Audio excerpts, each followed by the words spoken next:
everyone, welcome to J Podcast. I'm Celine and I'm joined with Sarah. So today we are going to talk about life aspirations, the Singapore dream, and nature versus nurture. So we have a lot of opinions on that, but we're going to start with the Singaporean dream. And basically what the Singaporean dream is, you go to university, you find a girlfriend or boyfriend in university. While you're students, you apply for BTO so that you can get maximum loan, you can get maximum subsidies on your BTO. You graduate from your university, then you go to you apply for a stable career, and after 2 to 3 years of earning money to pay off for your BTO, you get married, and after you get married, another 2 to 3 honeymoon years later, you have kids. So I think that is like the trajectory for a lot of Singaporeans around our age, which is like 20 to like 30 years old. So what do you think of the Singaporean dream, and is that your dream? No, I have derailed and I don't plan to go back on track.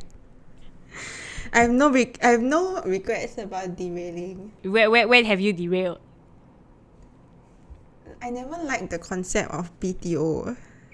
Especially the newer BTO units. Yeah. They are too small. It feels like I'm living in a hole in air.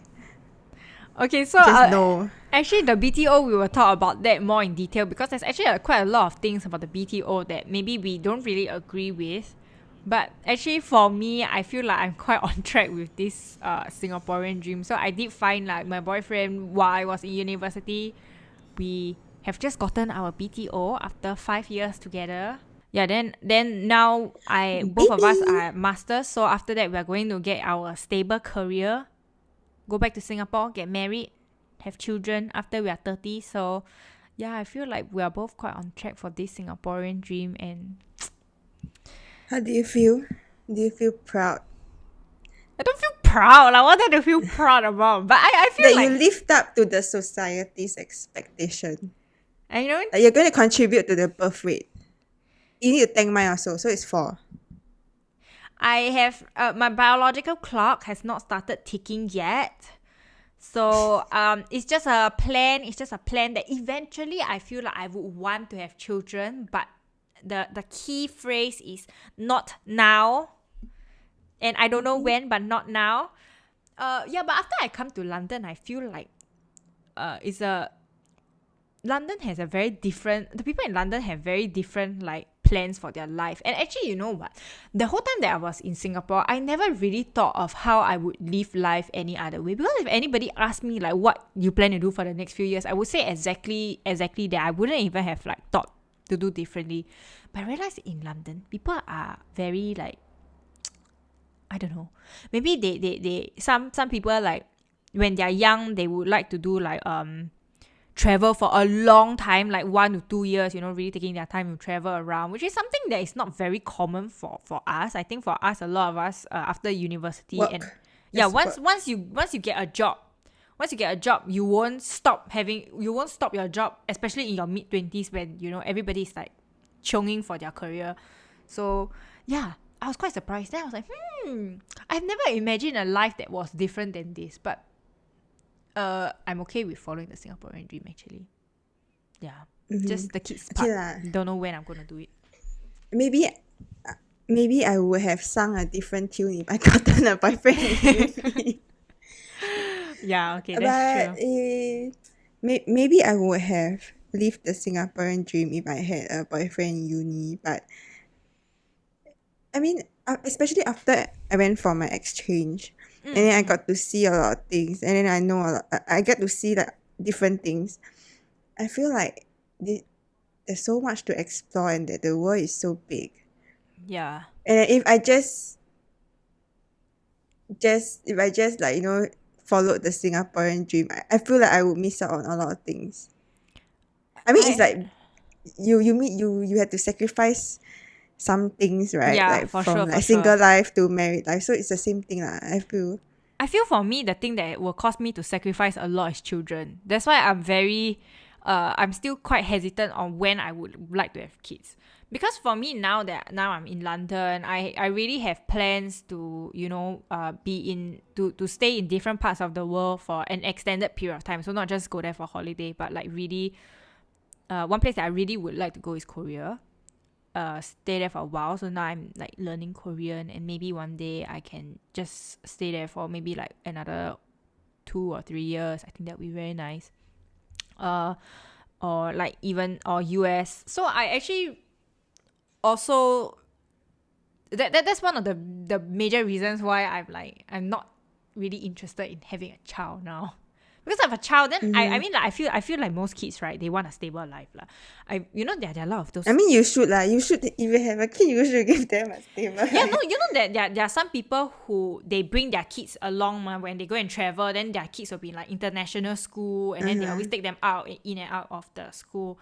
I think from what I know, most people who grew up like that, they don't really like that lifestyle, because you can't have any lasting friends. You don't really make very lasting friends and have very lasting roots at any place.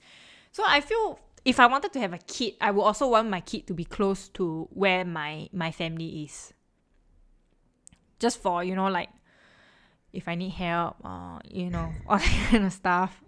It's all in Singapore. So yeah, I feel like that my Singaporean dream plan is up to the marriage part. I'm okay.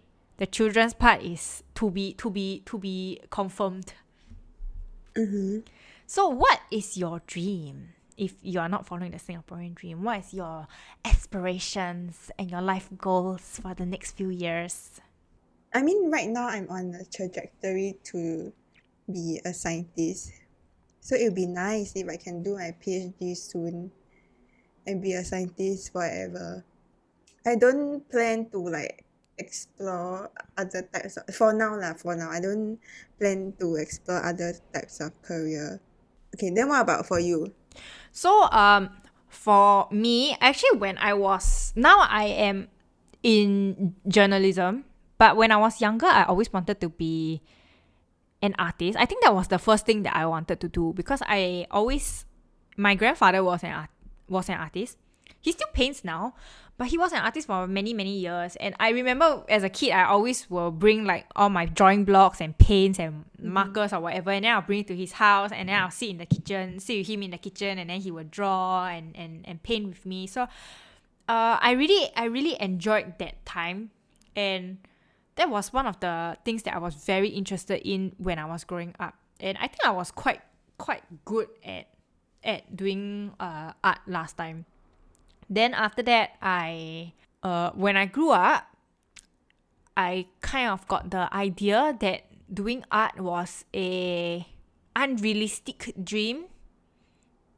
It was not a stable lifestyle. I don't know if it's I don't know how true it is, because I never pursued it, right? But like a lot of people, at least in school and whatever, they will say like Singapore's art scene is too small for you to have a good life doing art. Not even a good life. For you to even eat rice doing art is a very difficult thing. So not even mention like having a comfortable life, but just sustaining the daily life. So I kind of like gave up on that. Then I was thinking for many, many, many years, even up to my university days, I was thinking of being an air stewardess with SQ, because I meet their height requirements. So I was like, maybe I can go and do SQ, because air stewardess in Singapore Airlines, it's actually quite a glamorous and it's quite a prestigious job in a way. Even though people sometimes say like, it's like they're just like waiters in the sky or whatever, but it's actually a really good job. You have a lot of money for that age range, for the age group. You're earning way above other people. You have the opportunity to travel everywhere, and you just are living a very glamorous life. Of course, there are unglamorous parts to the job, but to a lot of people, being an SQ air stewardess is a very, very glamorous job. So I wanted to do that with my cousin, because we are almost the same age. So we were planning to do that. But then COVID came and ruined our life, ruined our plans. So we didn't even get the chance to really think through whether we were going to audition. Is it audition? Apply for the part, interview for the part. And that killed off our dreams. Now we are too old to be doing that stuff anymore. So, and oh, yeah. One of the things that I always wanted to do when I was young, I realized, was that I always enjoyed being in front of the camera. So I was looking through all my old videos and pictures, right? And then I actually found this video of myself when I was like 8 years old doing a favorites video. So I took like a recorder, like the old school kind of recorder, and then I was just filming myself talking about my favorite Disney perfume and then like recommending it to people, doing like an intro and everything. So I didn't even remember that I filmed it, but then I think looking back on when I look at that, then I was like, I guess I have always been into media. I've always been into media lah. So I feel like where I am now is the correct, is somewhere there. For me, when I was younger, I had a lot of interest, but I didn't have like a dream. Like I didn't have I want to be a doctor when I go. I don't know. I didn't have. I wanted to not work and have money. I feel like that is what a lot of people dream of now also. So They dream of that as adults. They dream of that as adults. Yeah, when they were I young, was they there had different first. dreams. I was there first. So what brought you to science? Okay, when you were telling, at first I was like, the wind brought me to science because I was so bad at science in secondary school. I had no interest in I took chemistry and physics, so I had no interest in those. And I think partly because I just wasn't interested in studying in secondary school, or maybe it was the way that it was taught in secondary school and I didn't understand. So it's like, when you tend to hate things more when you don't understand it. Yeah, for sure. If you're constantly bad at it, yes. Yeah. So it was that case for me. And then for some reason, after O-levels, I didn't want to do science. I chose like, my first few choices were arts. I think the arts subjects in JC, but somehow the wind blew me to science. And then in poly, I started to appreciate, I started to understand it better. And then I started to appreciate it. And then because of that, I started doing like better in science. Yep, so I just decided to continue doing science and take a chemistry major in uni. So This is how I ended up here. So in poly, both of us were in the same course. We were both in Biomedical Science. And so yeah, I ended up there because after my secondary school, my boyfriend went to poly, and I was like, that was one of the big factors. And another factor is because, last time I'm very stupid, but another factor is because my cousin also went to poly and she really enjoyed her time there. She was like flourishing. She was very happy. Everybody could tell that she enjoyed her time. So it was never an option for me to go to poly because I always wanted to go to JC. But that changed my mind. And after that, I decided to go for biomedical science because, like I said earlier, a lot of people in Singapore always say that science opens more doors than arts. And for us, it's true because if you go even into university, a lot of university courses, if you're doing a lot of university science courses require you to take science before that, even in JC or in poly. But if you are choosing arts in university, you don't have to have any background in it. So it's true in a way. For me, it wouldn't have made a difference because now that I'm an adult, I would not have gone into science anyway. So, it's like even if the door was closed for me, I was like, yeah, okay, whatever, because I was not going to walk through that door anyway. So, but back when I was doing poly, back when I was choosing my poly, I decided to go for biomedical science because it was, I think in Ngee Ann Poly, it was one of the better courses. And I thought that it would be fine, but it was not fine. I suffered a lot during my poly years, and I was actually pretty bad at it. I applied for art school while I was in poly. I applied for LaSalle and I got in. But in the end, I chose not to take up their offer because I was already halfway through poly and I just didn't want to waste time. So I decided to just finish up with my poly and then change. So after my poly years, I went to I took international relations in university, which is a very theoretical thing, but it was something that I was not too bad at. Like I could get it easily. I didn't have to like struggle and like study like 1,000 times to understand what was going on or how to apply the theories. To me, it wasn't like super easy, but it came more naturally. And then after that, I went to do journalism in London. So that's where I am now. And journalism, I just chose it because I'm pretty good in English, at least last time. And I was like, okay, I need to do something that's more practical because I was very theoretical. So that's where I am now. So do you regret? Yes, of Like, course. because no, the thing is, at right now you still ended up in journalism. Yeah. Okay, so what if you were good in science? I mean, you can be good at something and not have an interest in it. Can you? Then you can be good in a lot of things, but you only have like one kind of interest. Okay. I mean, like, I'm not good at science. Why I chose even to go into BMS, right? Biomedical Science, is because I was interested in bio in secondary school. But subsequently, I was not. I mean, subsequently, I realized that I was quite bad at everything else. Going into Okay. like the too much detail, I became like for bio, right? I was good at the big picture. But then once it got into like the minute little details of like ATP or like tiny little building blocks, that's when I started to be like, no, I can't do this. Chemistry was especially difficult for me.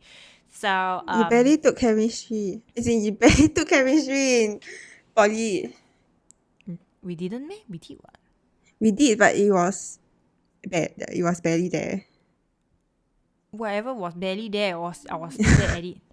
So Okay. that was I feel like I did regret going into poly. I would have gone if I can choose again and I can go back in time, I would go to JC and take an arts course.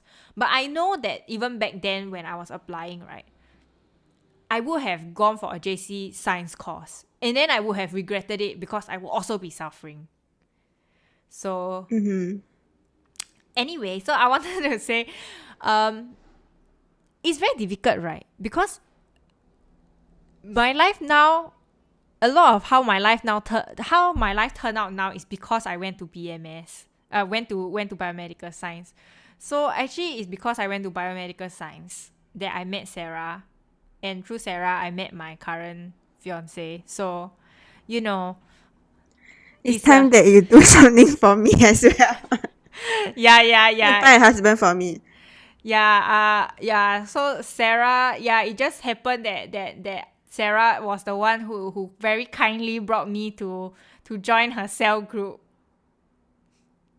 And that was and that was how everything panned out and where I am today. So fate, You're welcome. fate.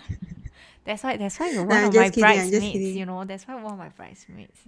So for you in the nurture versus nature debate, which side do you stand on? I stand on the nurture. I feel like science for me was more of a nurture thing than nature. I mean, now that I think about it, I did join science club in primary school and I was really having fun. But then I feel like it's because I really spend the time to understand and I actually really spend the time to understand all the things that is taught in class in like poly and uni. That was how I became like okay in it. Like I didn't do very badly in school, so I'm definitely on the side of nurture. So do you think if when you were young, right, you got into like drama club, would you say that today you would have been an actress instead? Okay, in secondary school we were made to take a drama class. Mm-hmm, mm-hmm, mm-hmm. No. Short answer, no. I mean, it was fun. It was fun lah. I mean, you get to like act in skits or something. But nah, I wouldn't want that for a career. Yeah, because it was okay. You need to know that. You remember the episode when we were talking about insecurities in secondary school? Yeah, yeah. Acting is a career that really depended on your face. Okay. But science wasn't. Science is really about your abilities and your aptitude. Okay. I feel like it's a very unbiased career Profession. path, which is Okay. which is one of the reasons why I liked it too. For me, I always believe that nature is the more important one, and I think definitely you have talent for something, you still have to practice and put in effort in it. I'm not saying that you don't have to nurture your talent, but I really think that nature is a big part. So I just have this friend, right, who said that next time when he has children, he wants to make his children interested in science. So my question was, What is he going to do? What steps was he planning to I can't take? remember if he did say, if I think he said something about like explaining the processes of things like how cars work and all, if, for example, like how does the car work, and then explain it to the kid such that they will be interested in knowing more. You know what I mean? But don't you Nurture think the curiosity. kids in general have a curiosity for everything? Yeah, it's just to like continue to nurture that. But for me, right, I genuinely asked that question because I feel if I was a kid, there was nothing my parents could have done to make me interested in science. There was absolutely nothing. Like at this age now, right, there was nothing that my parents can do to make me want to learn science more. I would just have been like, if someone asked me, are you interested in knowing how the car works? I'll be like, not at all. Please do not tell me. So like okay, my boyfriend is an engineer, right? So sometimes he like to tell me like, oh, how certain things work. I'll just be like, I don't know how certain things work. I'm okay not knowing. And then he'll tell me, and then I'll be like, okay, cool. But I'm truly not interested to know. So Okay. like I said just now, when I was a kid, I already kind of knew that I enjoyed doing arts. I enjoyed being recording and like being in front of the camera and all that kind of stuff. So I feel for me, I really really believe in nature. So I think it's like a stereotype for a lot of Asians also, that our parents want us to be in STEM, but as you can see, a lot of people don't end up in STEM. I think no matter how much you try and force people to go a certain way, right, like to be in science and math, but I feel like if they just don't want to, if they don't have naturally they are not inclined to do it, they won't do it. At least that's the case for me, because I really try. I feel for a lot of my life, I really really really tried to be good in math and science. Okay, because right, when I was in, I think, I don't know whether I mentioned this, I did mention in the insecurities episode also, that when I was in secondary school, I was like not good in my studies. So I feel like because I was not good in math and science, I was always seen a bit like I'm stupid. And also I got some classmates who really made me feel that way. Like I got this guy, right, he always tell me that like, why so easy, you don't understand.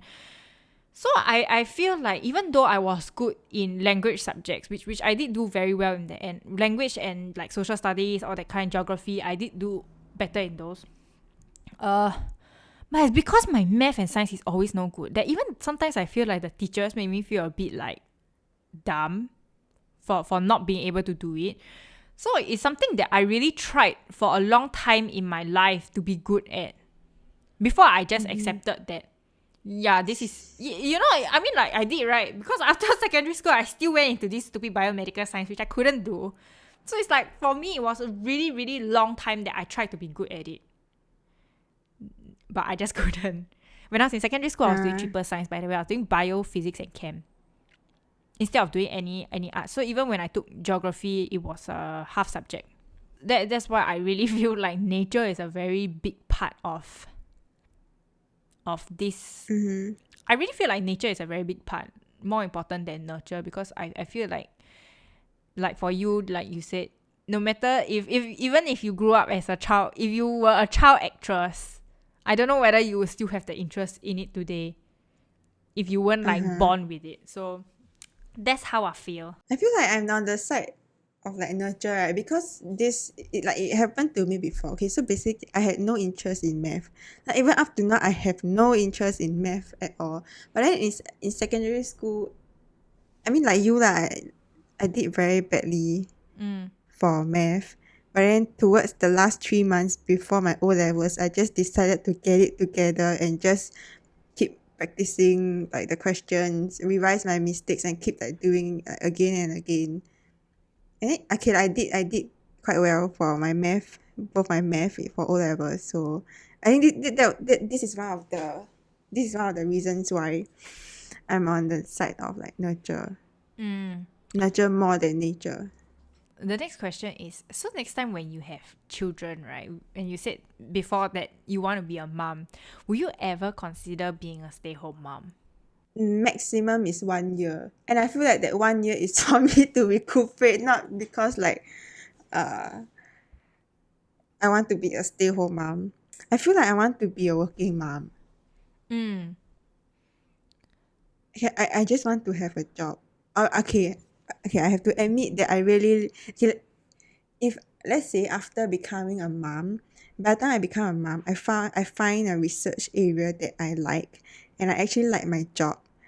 I wouldn't want to be a stay-at-home mom. You won't give up your job. I won't give up my job, like because I like my jobs. I go to work like quite happy every day, That's and I nice. That's genuinely nice. have I genuinely have an interest in the things that I do. I think that's very nice and very rare. I have a lot of friends now complaining in my Yeah. WhatsApp that they hate their job, they want to quit, all that kind of stuff. So My company culture also quite nice lah. That's why I think it contributed a lot. I think for me, I always said that I would want to, once I have kids, I would want to stay at home and look after my kids for at least until they go to primary school, which is actually quite long. It's 7 years, 6 years, 6 years. I because for me, I want to watch them grow up, and I want to be the one to care for them. You know, I want to be the one like feeding them and playing with them, and like every step of the way be with them. When I was growing up, my mom was a stay-at-home housewife, so I really enjoyed spending time. I just enjoy spending time with my mom, like talking to her. Then after school, then sometimes we go out and I should cook lunch, then all that kind of things that I really like. So I hope that next time I can do that for my kid as well. But I also don't want to give up my career. If I had a good career going for me, right, I don't know whether I want to give it up. That's the problem. What if you go to work happy every day? Yeah, that's the thing. What if I go to work and then suddenly I'm like a big shot in like some company? Would I want to give it up? That's the question. I don't know. I haven't gotten that job that I really, really love yet. So maybe when I get that job, I will change my mind. But I think it's something I wanted to do. I wanted to be at home to at least watch my kids grow up. So I was thinking, right, my plan is maybe I would either do remote work or I would do my own business. I'm not sure yet. Yeah, but I tell you, if I go back to Singapore and suddenly I get a job as a radio DJ, will I quit that job for my kid or not? I really, I don't know. So you still want to have a job? You still want to have a career even you have a kid, right? Yeah, maybe if my But job... you want to spend time with your kid. Yeah, I want to be the one to raise and take care of my kid. So maybe if my job next time let me bring the kid. You know, some places now, I think like in Poly, right, they actually have this childcare center within the Poly, so the parents can teach and then just go and see their kids in between, or like, you know, that kind of thing. You know what I'm talking about, right? There was one center there. I think that's a very good idea. If my workplace had that next time, that would be great. Then I would want to continue working. I wouldn't want to like purely stay at home, because I feel like, right, as much as I would enjoy being with my kid, I think I would become very isolated. You need to, yeah, true. I think that's I the thought problem of a lot what of parents have, mothers have, after they stay at home. I suddenly thought of what Eddie Wong said. You remember her second stand-up special? She said that she needs to be away from the kid to miss the kid and be a better mom. I feel like that would be me. Like I agree. Like even with my friends, right, I need to not see them. I cannot see them too often. I need to not see them for some time so that I'll be on my best behavior. What do you mean? What do So you I mean you'll get be it. on your best behavior? So what? I will take a genuine interest in everything they say. Like if Oh, I see you okay. too often, right? Sometimes you talk to me, I will just zone out and think of other things.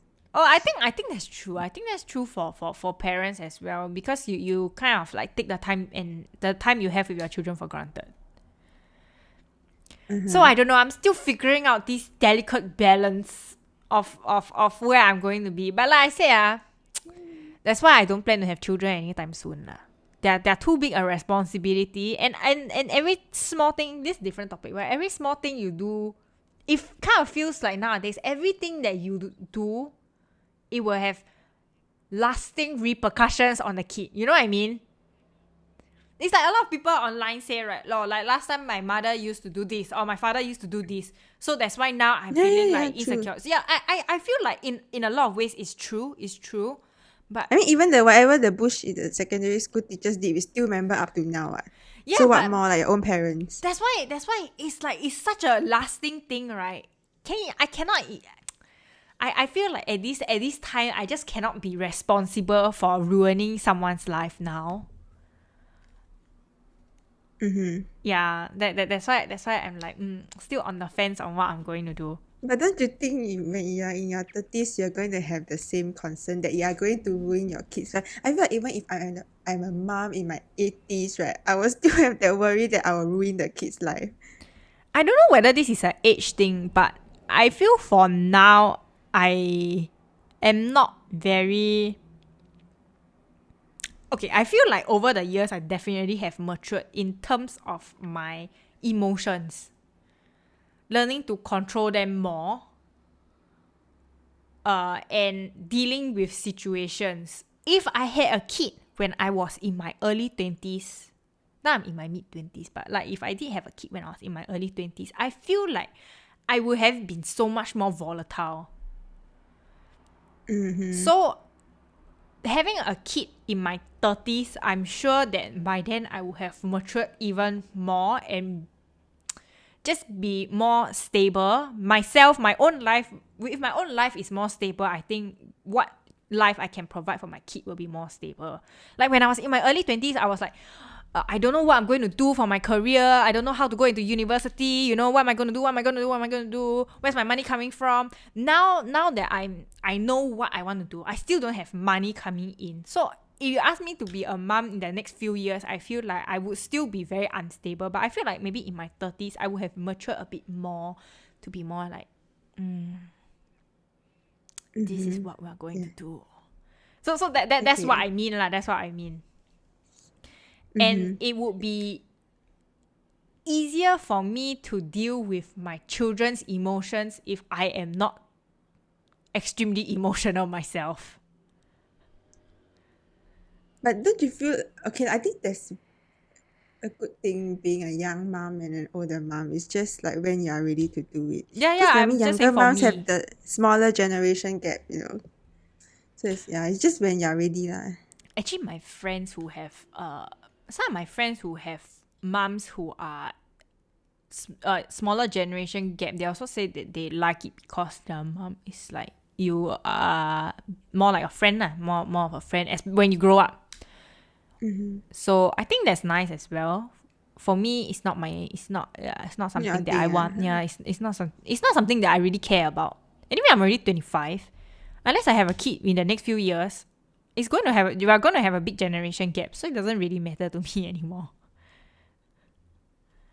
I feel like I can keep up. So yeah. I hope next time we'll be saying that.